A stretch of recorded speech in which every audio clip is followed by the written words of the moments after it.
Assalamualaikum warahmatullahi wabarakatuh. Waalaikumsalam Waalaikumsalam warahmatullahi warahmatullahi wabarakatuh. wabarakatuh. Bismillahirrahmanirrahim. Alhamdulillahi rabbil alamin. Wabihi nasta'in ala umurid dunya waddin. Wassalatu wassalamu ala ashrafil anbiya wal mursalin. Sayyidina wa maulana Muhammadin.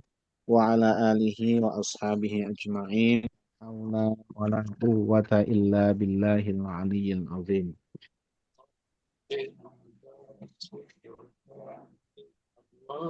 Subhanaka la ilma lana illa ma 'allamtana innaka antal alimul hakim. Allahumma anfa'na bima 'allamtana wa 'allimna ma yanfa'una wa zidna ilman nafi'a. Amin ya rabbal alamin. Bapak Ibu hadirin wal hadirat rahimakumullah. Alhamdulillah puji syukur kita panjatkan kehadirat Allah Subhanahu wa taala atas segala karunia nikmat-Nya. Salawat dan salam semoga senantiasa terlimpahkan kepada junjungan kita Nabi besar Muhammad Sallallahu Alaihi Wasallam, kepada keluarganya, sahabat-sahabatnya, dan para pengikutnya yang senantiasa mengikuti sunnah-sunnahnya sampai hari kiamat. Semoga kita, keluarga kita, anak keturunan kita tergolong umatnya Nabi Muhammad Sallallahu Alaihi Wasallam dan mendapatkan syafaatul uzmah fi yaumil qiyamah. Amin ya rabbal alamin. Bapak Ibu hadirin wal hadirat rahimakumullah. Alhamdulillah sore hari ini kita diperkenankan oleh Allah Subhanahu wa taala di tengah kita menyelesaikan ibadah puasa kita, yaitu kita diberikan kesempatan melanjutkan kajian kitab Arba'in Nawawi. Insya Allah sore hari ini kita akan mengkaji yaitu hadis yang ke-18.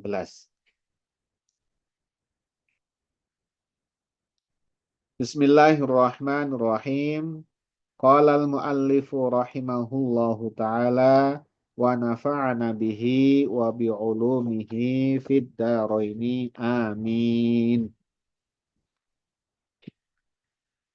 An Abi Dzarrin.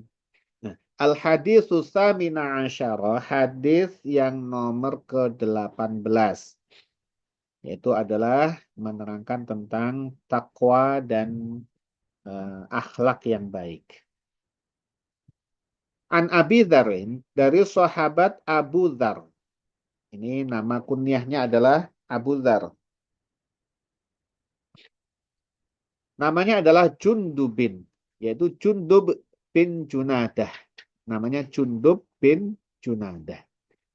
Ini nama aslinya Jundub bin Junadah. Tapi nama kunyahnya Abu Dzar. Nah, ini adalah ya dari adat di Arab itu tidak memanggil nama langsung ke namanya. Ya, bagian dari menjaga etika. Jadi namanya Jundub.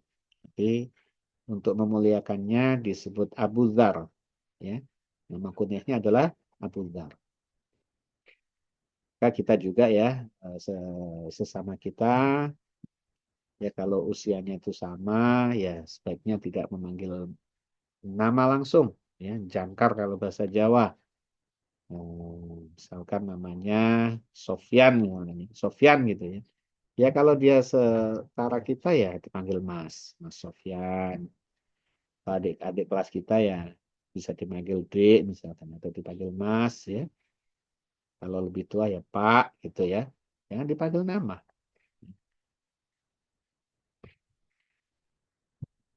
Wa Abi Abdurrahman, dan sahabat Abu Abdurrahman. Namanya Mu'adz bin Jabal, Mu'adz bin Jabal. Ini dua sahabat Nabi. Radhiyallahu ta'ala, semoga Allah meridhai anhuma dari keduanya, yaitu dari Abu Dzar dan juga Mu'adz bin Jabal. Nah, Abu Dzar ini sebelum masuk Islam itu dia dikenal sebagai pemalak ya, preman ya, preman yang tidak sungkan-sungkan untuk yang memaksa merampas harta. Itu dulunya sebelum masuk Islam itu namanya Jundub bin Junadah itu. Jadi kalau ada rombongan lewat ya melalui wilayahnya itu dicegat, ya, tak sungkan-sungkan dirampas hartanya, dipaksa untuk menyerahkan hartanya itu. Tapi setelah masuk Islam ya bertaubat ya. An Rasulillahi dari Rasulullah Shallallahu Alaihi Wasallam, qala beliau bersabda, Ittaqillaha haitsuma kunta. Ittaqillaha. Ittaqi bertakwalah engkau. Takutlah engkau. Allah kepada Allah. Ya, bertakwalah kepada Allah. Haitsuma kunta. Dimanapun engkau berada. Takutlah kepada Allah. Dimanapun engkau berada. Ini wasiat Nabi Muhammad SAW kepada Jundub bin Junadah tadi. Abu Dzar tadi. Ya. Dan kepada Mu'adz bin Jabal ketika Mu'adz akan berangkat ke Yaman untuk berdakwah. Pesan Nabi, takwalah engkau dimanapun engkau berada. Nah, takwa itu apa? Imtithalul awamiri wajtinabun nawahihi. Itu adalah takwa.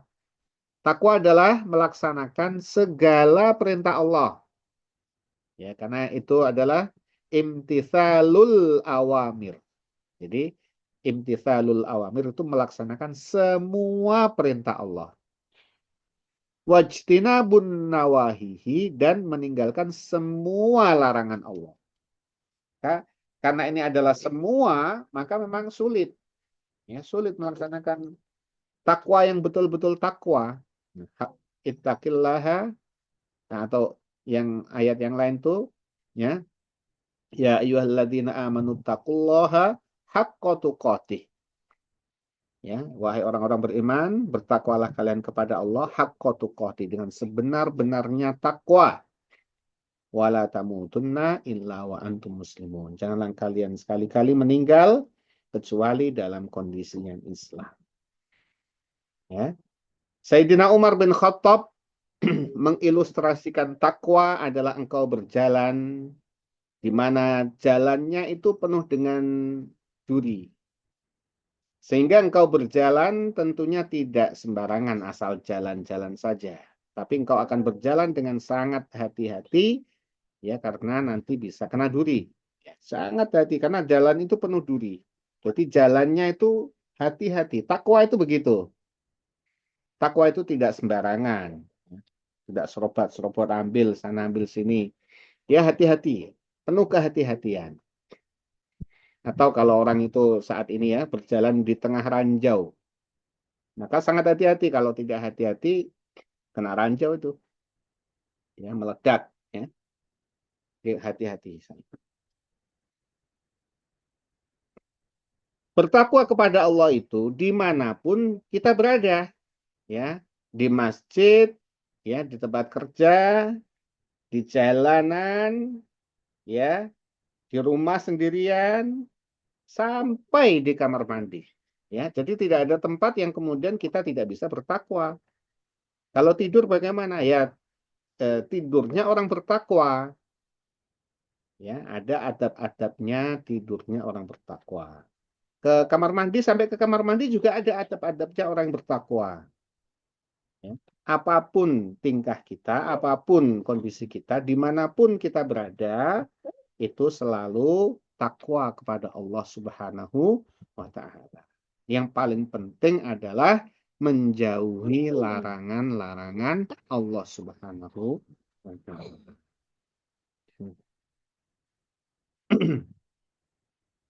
Kemudian wa'atbi'is sayyi'atal hasanata. Wa'atbi' ini fi'il amar ya. Ini berarti ittaqi juga fi'il amar. Wa'atbi' dan ikutilah ya engkau, nasihat ini kepada Abu Dzar ya dan kepada Mu'adz bin Jabal dalam situasi atau dalam waktu yang berbeda. Maka ini kepada engkau Abu Dzar, dan di lain waktu adalah engkau Mu'adz bin Jabal. Tentu kepada kita, ini perintah Nabi kepada sahabat tadi, tentu juga kepada kita sebagai umatnya. Nasihat Nabi kepada umatnya. Wa'atbi dan ikutilah as-sayyi'ata, yaitu keburukan, al-hasanata dengan amal baik. Jadi setiap engkau berbuat buruk, maka ikutilah dengan amal baik. Adik.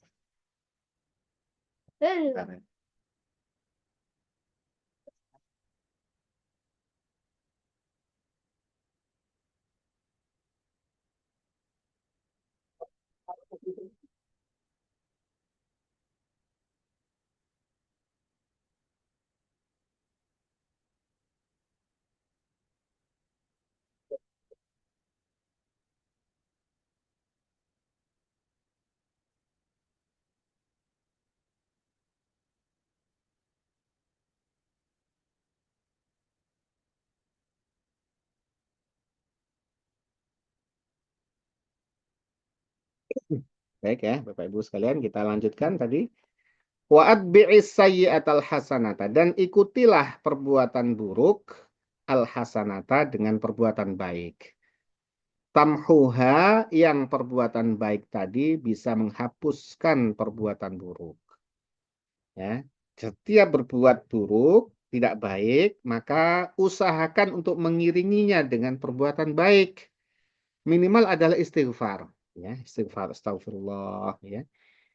Tapi ya tidak berulang-ulang, ya. Maksudnya ketika kita melihat sesuatu yang diharamkan itu buruk, kemudian astagfirullahaladzim. Tapi bukan untuk diulangi lagi, istighfar lagi. Yaitu bukan karakter orang bertakwa. Yang bertakwa adalah salah itu boleh. Ya, berbuat dosa itu ya memang manusia. Tetapi kemudian segera sadar dan mengiringinya dengan perbuatan baik. Bukan mengulang-ulangi terus. Sudah tahu itu salah, dosa, kemudian dia berbuat baik, maksudnya menghapuskan kesalahan dosanya, tapi diulang lagi. Nah, itu tidak seperti walam yusirru ala ma fa'alu. Ya. Jadi itu. Dan kemurahan Allah Subhanahu wa taala adalah perbuatan buruk tadi itu akan diganjar dengan satu keburukan diganjar dengan satu ganjaran, ganjaran keburukan maksudnya. Tapi kalau perbuatan satu kebaikan, satu perbuatan baik diganjar 10 kali perbuatan, 10 kali kebaikan. Ya. Dan perbuatan baik satu menghapuskan satu kesalahan. Ya, ini adalah bentuk kemurahan Allah Subhanahu wa taala. Maka mudah sebenarnya, ya, resep untuk bisa masuk surga itu kalau kita lakukan dengan sebaik-baiknya ini, yaitu bertakwa kepada Allah dimanapun kita berada, dan setiap kita berbuat buruk kemudian diiringi dengan perbuatan baik. Yang perbuatan baik tadi akan menghapuskan, ya, perbuatan buruk kita. Jadi untung besar gitu kalau kita sebagai seorang muslim, umatnya Nabi Muhammad SAW itu untung besar. Karena satu perbuatan baik, satu perbuatan buruk, satu perbuatan buruk terhapuskan oleh satu perbuatan baik, ya, sudah dihapuskan dosanya dengan satu kebaikan, dan masih ada 10 kebaikan lagi. Jadi untung besar gitu ya. Kalau kita misalkan kepada teman kita berbuat salah, ya segera diikuti dengan kebaikan. Ya, paling tidak apa ya, mengajak makan dia atau bapak gitu ya. Yang kemudian itu harapannya bisa menghapuskan kesalahan kita kepadanya. Wa khaliqin nasa, dan berakhlaklah engkau, bergaulah engkau, pergaulilah engkau annasa kepada manusia. Engkau bergaul kepada manusia bihulukin hasanin dengan akhlak yang baik, ya. Jadi akhlak yang baik, ya. Akhlak yang baik itu apa? Ya, adalah pemaaf, kemudian dermawan, ya, eh, bisa menjadi pendengar yang baik. Banyak sekali akhlak yang baik, ya. Ya, tidak berkata kasar. Kalau kita tidak bisa berbuat baik, minimal adalah kita tidak, ya, tidak melakukan itu tadi, yang tidak baik. Jadi kalau kita tidak bisa memberi sedekah, minimal kita tidak mengganggunya, gitu ya. Kalau bisa kita berbuat baik kepadanya, kita bersedekah kepadanya, kita memberi hadiah kepadanya, ya kita lakukan. Kalau tidak bisa, minimal kita tidak menyakitinya. Rawahu Tirmidzi meriwayatkan hadis tersebut adalah Imam Tirmidzi waqala dan berkata Imam Tirmidzi hadisun hasanun, hadis ini adalah hadis yang hasan, wa fi ba'din nusakhi dan di kitab yang lain, di sebagian kitab yang lain hasanun sahihun adalah hasan yang sahih. Itu Bapak Ibu sekalian yang dirahmati Allah Subhanahu wa taala untuk hadis yang ke-18. Al-haditsu tasi'a asyara. Hadis yang ke-19. Aunullahi ta'ala wa hifzuh. Itu pertolongan Allah dan penjagaannya. An Abil Abbas. Dari sahabat Abul Abbas. Sekali lagi, ini adalah kunyah. Ya, panggilan Abul Abbas. Ini namanya adalah Abdullah bin Abbas. Abdullah bin Abbas. Yaitu putranya Sayyidina Abbas. Sayyidina Abbas adalah pamannya Nabi Muhammad Shallallahu Alaihi Wasallam. Ya. Radhiyallahu ta'ala anhuma, semoga Allah meridhoi sahabat Abdullah bin Abbas dan ayahnya itu adalah Abbas bin Abdul Muttalib. Qala berkata sahabat Abdullah bin Abbas. Abdullah bin Abbas ini salah satu dari Abadillah. Abadillah Abdullah bin Abbas, Abdullah bin Umar bin Khattab, kemudian Abdullah bin Amr bin As, kemudian adalah Abdullah bin Mas'ud. Abdullah bin Mas'ud itu termasuk yang senior ya. Itu di antara Abadillah, itu nama-nama sahabat Nabi Abdullah yang sangat sangat populer. Qala berkata sahabat Abdullah bin Abbas, kuntu satu ketika aku khalfan Nabi Sallallahu Alaihi Wasallam itu berada di belakangnya Nabi Muhammad Sallallahu Alaihi Wasallam. Yauman satu hari. Jadi satu hari aku pernah itu. Kuntu itu berarti aku pernah menceritakan sesuatu yang sudah lalu, sudah lampau. Dulu satu hari aku pernah berada di belakang Nabi Muhammad Sallallahu Alaihi Wasallam. Ya, maksudnya ketika itu membonceng. Ya, paman membonceng ponakan. Itu ya. Jadi kan Nabi itu ponakannya Sayyidina Abdullah ibnu Abbas. Ini adalah anaknya apa? Nabi itu adalah ponakannya Abbas. Nah, ini adalah anak ponakannya, anak pamannya Nabi ya, anak pamannya Nabi. Jadi kalau itu manggil apa itu anak ponakan? Anak ponakan manggil kita apa? Kak itu ya.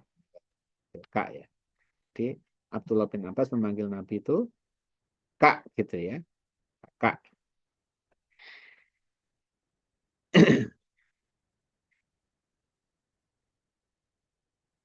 Fakola ya, maka Nabi bersabda, ini usianya jauh selisihnya antara Abdullah bin Abbas dan Rasulullah itu jauh. Karena Abdullah bin Abbas itu lahir 3 tahun sebelum Rasulullah hijrah.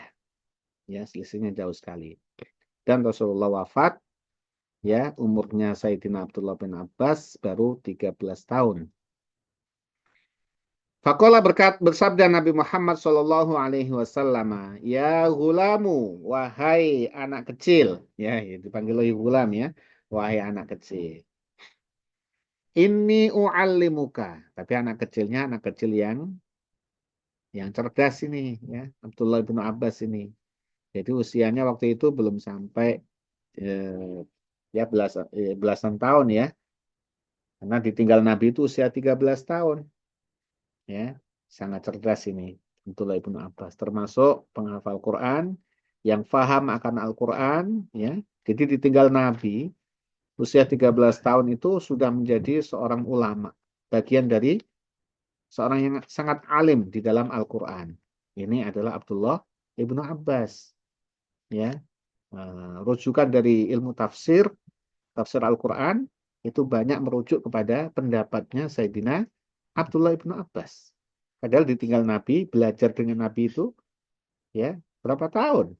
Ya karena 3 tahun sebelum hijrah, kemudian hijrah usianya baru 3 tahun, ya kemudian ya usia mungkin baru mulai belajar betul-betul 7 tahun sampai ditinggal Nabi 13 tahun menjadi orang yang sangat faham ya terutama adalah tafsir Al-Quran. Ini Abdullah ibnu Abbas 13 tahun. Ini karena berkah doanya Nabi kepadanya ketika itu didoakan oleh Nabi Allahumma faqihhu fiddin wa'allimhu ta'wil. Doa Nabi kepada Abdullah bin Abbas, ya Allah, jadikan anak ini adalah faham akan agamanya, ya, faham akan agama, dan berikan ilmu kepadanya, ilmu ta'wil Al-Quran. Ya. Jadi tafsir-tafsir yang sulit. Jadi ada ayat-ayat Al-Quran itu yang jelas, al-muhkamat, ya, tapi diantaranya ada yang mutasyabihat, ya. Yang itu adalah mustabihat itu adalah yang tahu hanya orang-orang yang diberikan ilmu oleh Allah Subhanahu wa taala. Salah satunya adalah Abdullah ibnu Abbas ya karena memang didoakan oleh Nabi. Ya pasti terkabulkanlah doa Nabi itu.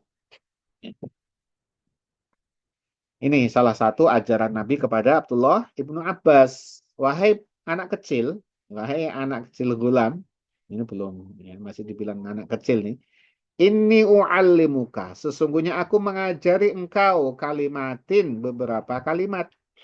Aku ajari engkau beberapa kalimat.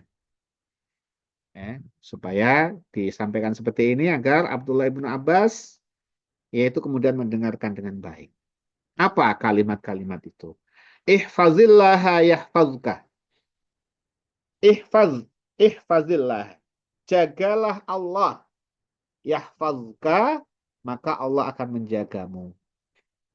Jadi jagalah Allah adalah maksudnya adalah melaksanakan ibadah kepada Allah Subhanahu wa taala. Kewajiban-kewajibannya dilaksanakan dengan tertib itu adalah ihfazillah. Jadi menjaga perintah-perintah Allah untuk dilaksanakan serta menjaga larangan-larangan Allah untuk ditinggalkan. Maka jika engkau lakukan itu, yahfazka, Allah akan menjaga engkau, menjagamu. Menjaga dari apa? Menjaga dari sesuatu yang tidak baik. Dan penjagaan yang paling baik adalah penjagaannya Allah Subhanahu wa taala. Fallahu khairun hafizah. Allah itulah yang sebaik-baiknya penjaga. Ya. Dan penjagaan yang paling baik adalah ketika kita dihindarkan dari maksiat kepada Allah Subhanahu wa taala. Itu yang paling baik. Penjagaan itu kalau kita dihindarkan dari berbuat maksiat.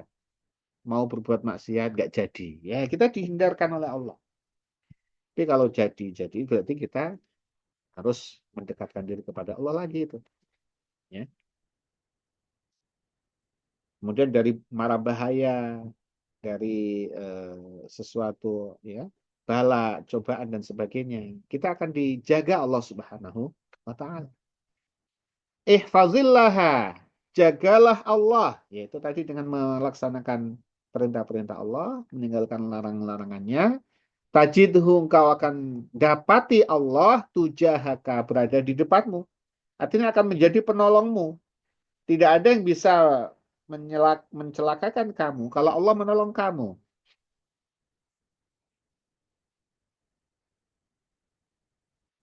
Meskipun seluruh manusia berusaha untuk mencelakakan kamu, tapi kalau Allah menolong kamu, itu tidak akan terjadi. Ya, tidak akan bisa menyentuhmu sama sekali. Idza sa'alta, apabila engkau meminta, fas'alillaha, mintalah engkau kepada Allah. Ini ajaran-ajaran Nabi kepada anak kecil yang sangat dalam sekali ya, tentang tauhid kepada Allah Subhanahu wa taala. Menanamkan tauhid yang kuat kepada Abdullah bin Abbas tadi, anak kecil tadi.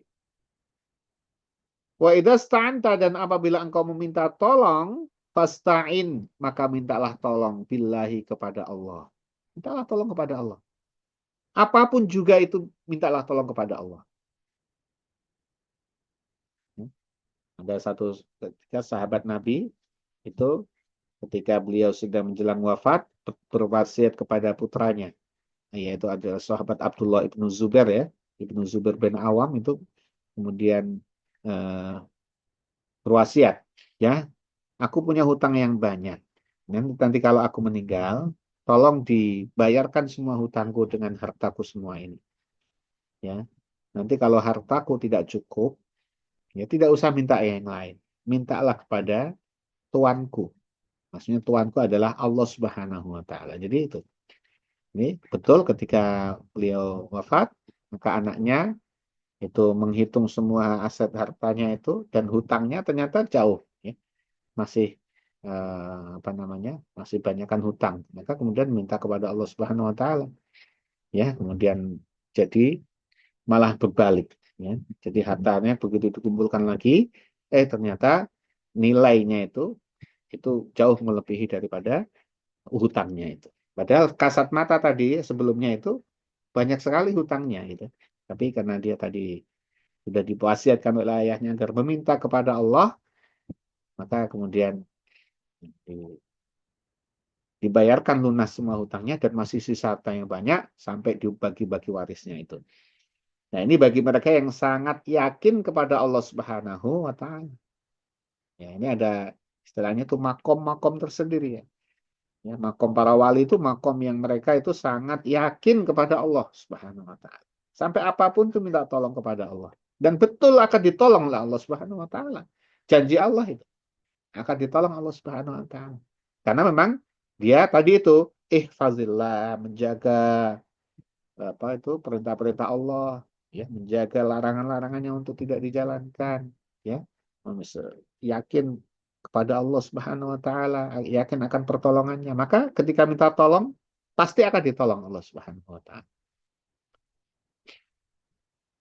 Wa'lam, dan ketahuilah bahwa annal ummata, sesungguhnya manusia, lawij tama'at, sekiranya mereka berkumpul ala ayyang fa'uka, untuk memberikan manfaat kepada engkau, ya, mereka berkumpul, ya, sepakat untuk memberikan manfaat kepadamu, misalkan mengangkat engkau jadi pemimpin atau kemudian memberikan hadiah kepadamu dan sebagainya, ya, bisyai'in, dengan sesuatu. Lam yang fa'uka, tidak akan bisa memberikan manfaat mereka itu semua kepadamu illa bisyai'in, kecuali dengan sesuatu qad katabahullahu, yang telah Allah tetapkan sesuatu itu laka, kepada engkau. Jadi pada hakikatnya yang akan diterima oleh kita itu adalah sesuatu yang sudah ditetapkan Allah Subhanahu wa taala. Kalau Allah tetapkan kita tidak akan bisa menerima manfaat dari manusia, bahkan manusia yang telah bersepakat untuk menolong kita, memberikan manfaat kepada kita, maka sedikit pun itu tidak akan bisa memberikan manfaat kepada kita. Sebaliknya, wa ini ijtama'u, dan apabila mereka sepakat, ya, bersama-sama, ala ayyadurruka, untuk mencelakakan engkau, menimpakan satu bahaya kepada engkau, madarat kepada engkau, bisyai'in, dengan sesuatu. Lam yadurruka, yakinlah bahwa itu sama sekali tidak akan mencelakakan engkau, illa bisyai'in, kecuali dengan sesuatu qad katabahullahu, yang sungguh Allah telah tetapkan sesuatu itu alaika, kepada engkau. Sebaliknya kalau mereka sepakat mencelakakan kamu, ya, ingin membunuh kamu, ya, maka itu sama sekali tidak akan menimpa engkau sama sekali, ya, kecuali telah Allah tetapkan bahwa itu akan menimpa engkau. Dan itu sudah mendahului, ilmu Allah itu sudah mendahului apa-apa yang akan terjadi ini. Jadi kalau engkau dapatkan celaka akibat manusia, itu sudah Allah ketahui sebelum itu terjadi. Dan itu sudah Allah tetapkan. Sehingga apa? Para waliullah itu yang tahu hakikat akan eh, kekuasaan Allah akan takdir itu, maka la khaufun alaihim walahum yahzanun. Mereka itu tidak ada rasa khawatir di dalam hatinya dan tidak ada rasa sedih sedikit pun karena yakin sesuatu itu pasti atas kehendak Allah Subhanahu wa taala. Ketika Nabi Muhammad SAW ya diperintahkan untuk hijrah ke Madinah, itu sebelum berangkat hijrah itu, kaum musyrikin itu sepakat atas sarannya Abu Jahal untuk membunuh Nabi pada malam hari itu. Caranya adalah dengan mengutus pemuda yang terkuat, pemuda terbaik di antara suku-suku Quraisy. Itu diutus satu untuk menjadi wakil dari sukunya, ya. Kemudian membunuh Nabi secara bersama-sama. Jadi dikepung rumah Nabi itu. Utusan-utusan itu, wakil-wakil pemuda-pemuda itu, bawa pedang semua, terhunus semua, sepakat kalau Nabi keluar malam itu dibunuh dengan sama-sama, bareng-bareng. Tidak ada yang satu kemudian satu nunggu. Supaya apa? Supaya nanti kalau ada tuntutan dari ya sukunya Nabi, yaitu adalah Bani Hashim, maka tidak bisa menuntut karena yang membunuh itu adalah perwakilan dari semua suku-suku itu. Sepakat itu mereka. Tetapi kemudian karena Allah tidak kehendaki itu terjadi, maka Nabi pun keluar pada saatnya dan mereka kemudian ngantuk semuanya, ya. Ngantuk semuanya, Nabi kemudian menaburkan pasir ke muka-muka mereka, itu ditaburi pasir, ya. Kemudian Nabi berangkat lagi hijrah. Padahal ada di situ. Pagi harinya, ya, mereka baru sadar bahwa eh, Nabi sudah tidak ada lagi dan ada tanda pasir yang di wajah mereka itu. Ya. Itu di dalam surah Yasin itu ya. Apa itu? Inna ja'alna fi a'naqihim aghlalan fahiya ilal anqani fahum muqmahun wa ja'alna min baini aydihim saddaw wa min khalfihim saddaw fa'aghshaynahum fahum la yubsirun. Ya, jelas tuh. Mereka tidak melihat Nabi, padahal Nabi itu ada di depan mereka. Siapa yang berkehendak demikian? Allah Subhanahu wa taala. Meskipun itu sudah dirancang bagus, ya, sudah tidak meleset lagi nih rancangan. Nabi pasti mati ini. Muhammad pasti mati ini. Tapi karena Allah tidak kehendaki itu, ya, ya tidak akan terjadi. Sedikit pun tidak melukai Nabi. Ya, bahkan Nabi memberikan jejak-jejak tadi itu pasir ke muka-muka mereka itu. Itu sangat menghinakan sekali itu ya. Upaya tipu daya kaum apa itu musyrikin itu justru menghinakan mereka sendiri itu. Tapi seperti itu ya tetap saja mereka tidak mau beriman. Rofiat al-aklamu. Telah diangkat pena-pena untuk mencatat amal. Mencatat semuanya tentang nasib kehidupan manusia. Ya, bahkan sebelum manusia diciptakan itu sudah dicatat data-datanya itu sudah dicatat lengkap dan sudah diangkat penanya. Artinya ketetapan Allah sudah terjadi. Sudah ditetapkan Allah. Diangkat penanya. Ya, tuh. Ya, wajuffatis suhuf dan lembaran itu telah mengering. Artinya itu sudah ketetapan sudah Allah tetapkan dan itu yang akan terjadi, ya, takdir itulah yang akan terjadi. Maka apapun yang menimpa kita pada hakikatnya adalah sudah merupakan ketetapan Allah Subhanahu wa taala. Tinggal kita kembalikan kepada Allah. Jadi semua ini hakikatnya adalah ujian kepada hati kita. Baik sesuatu yang baik, yang mengenakan ataupun tidak mengenakan itu adalah semua adalah pada dasarnya ujian dari Allah Subhanahu wa taala. Apakah kita menerima atau tidak hati kita itu? Ya. Kalau kita terima hati kita berarti kita lulus ujian. Lapang dada kita, lapang hati kita, kita menerima ketentuan Allah Subhanahu wa taala, itu menjadi pelebur dosa-dosa kita. Ya, kalau itu sakit atau tidak mengenakan, kita terima, ya, kita sabar, ya, kita kembalikan kepada Allah Subhanahu wa taala, maka akan berbuah dari ampunan Allah Subhanahu wa taala. Rawahu Tirmidzi, meriwayatkan hadis tersebut adalah Imam Tirmidzi, wa qala Berkata Imam Tirmidzi, haditsun hasanun. Itu adalah hadis yang hasan, sahihun dan sahih. Wallahu a'lam bishawab. Bapak Ibu hadirin wal hadirat rahimakumullah. Demikian kajian kitab Arba'in Nawawi untuk sore hari ini. Semoga Allah Subhanahu wa taala senantiasa melimpahkan keselamatan, kesehatan kepada kita, ilmu yang bermanfaat di dunia wal akhirah, diberikan amal yang istiqomah dan akhirnya diwafatkan dalam kondisi yang husnul khatimah. Amin ya rabbal alamin. Amin. Kita tutup kajian kita dengan membaca doa kafaratul majlis. Bismillahirrahmanirrahim. Subhanakallahumma wa bihamdika